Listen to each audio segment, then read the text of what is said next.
everyone, it's Holly and Murphy apparently, and I am back. Today I'm going to talk about how 2020 went reading wise and what my plans are for 2021.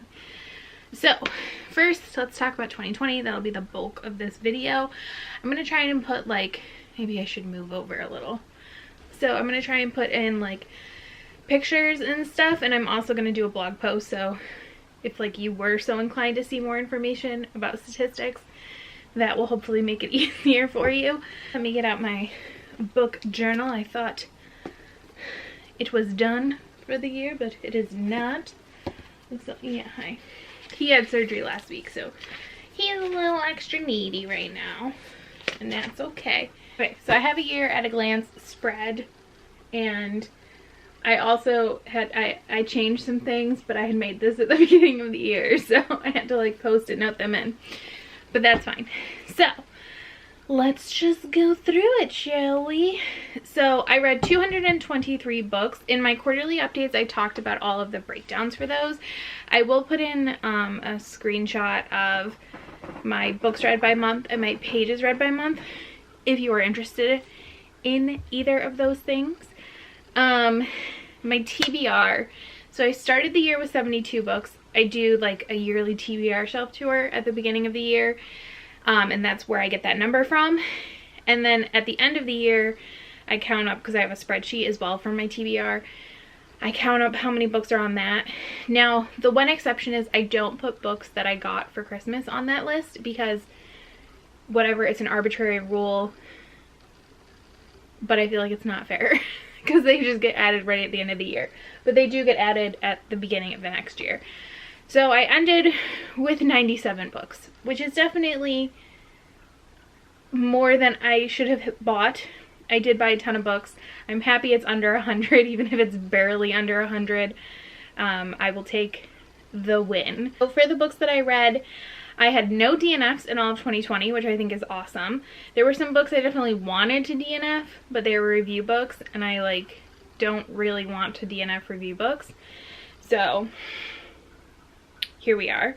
But I think I'm getting really good at figuring out what my taste is, both when I'm picking up books, but also requesting review books, which is good.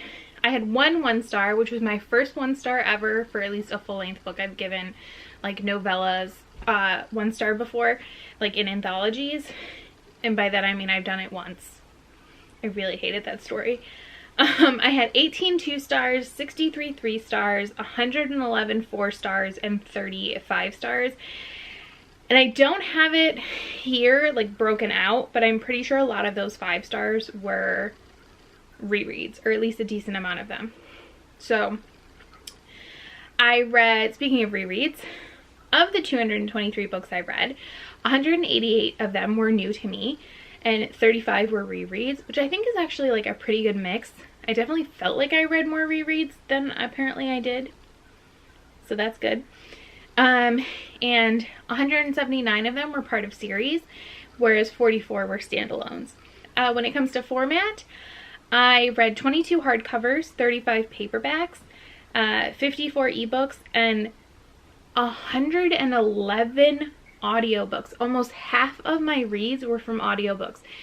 When I saw this number, it blew my mind.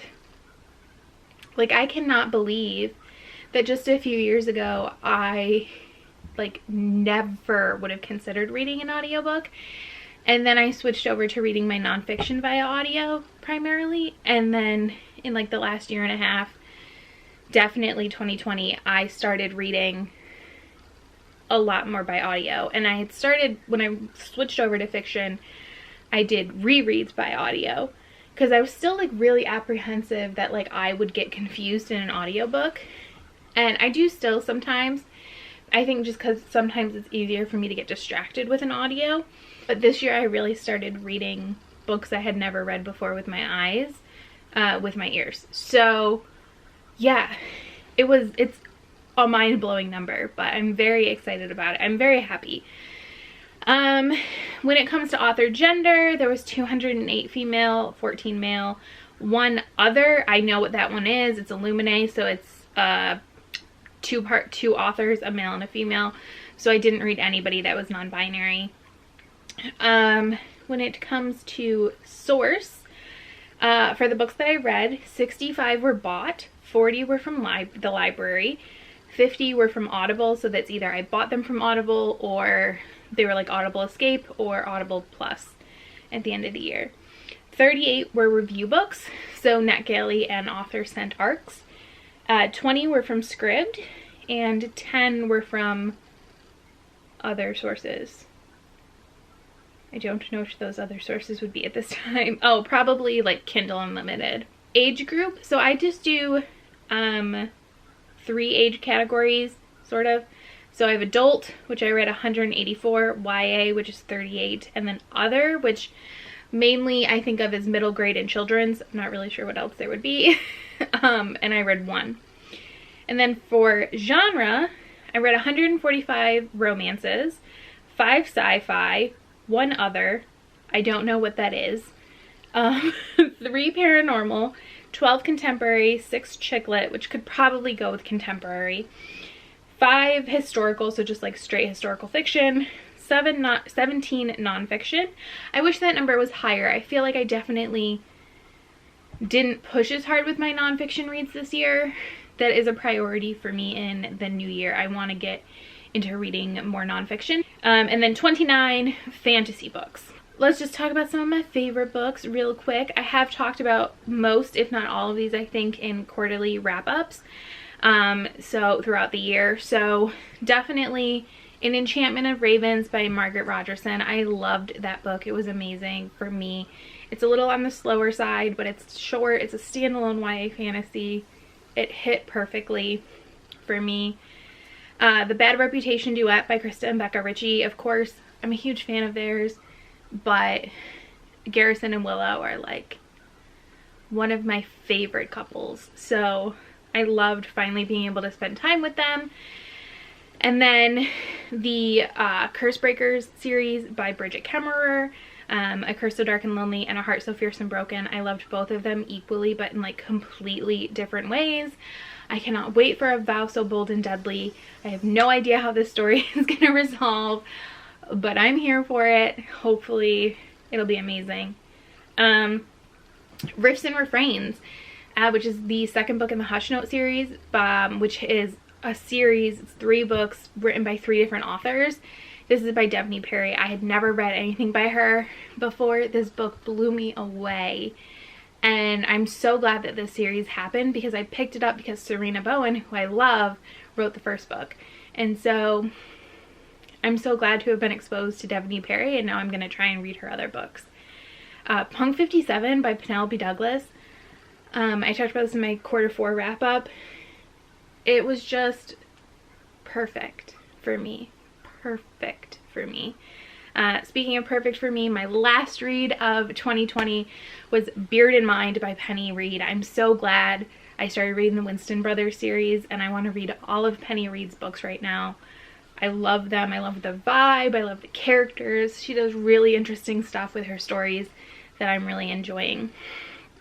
So those are my stats for 2020.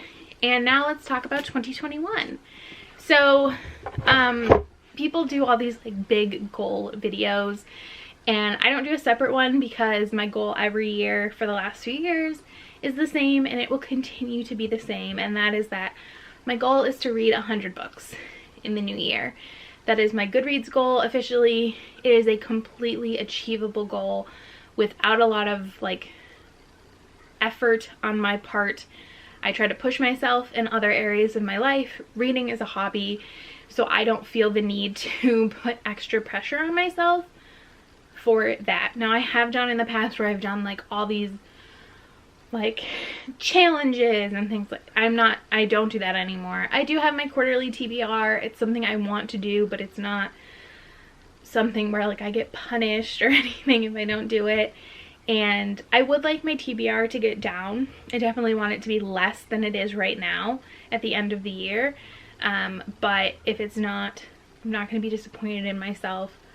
I can afford the books I buy. And so I'm not mad at myself. If I were to say that I had a TBR goal, it's not so much a numbers goal as I have like a ladder bookshelf, and I would really like my TBR to be just on that shelf. It's over there. And it overflows onto a cart. And I would really like it to just be on the one shelf. That is my goal. I'm pretty sure that was a goal last year. Loose goal. But maybe this year. Who knows?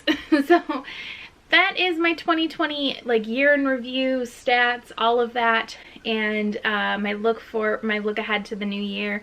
My main plan is to just enjoy myself, have fun with my reading. I hope that you have fun. Reading should be fun. Read what you want for whatever reason you want. And I will talk to you later. Bye!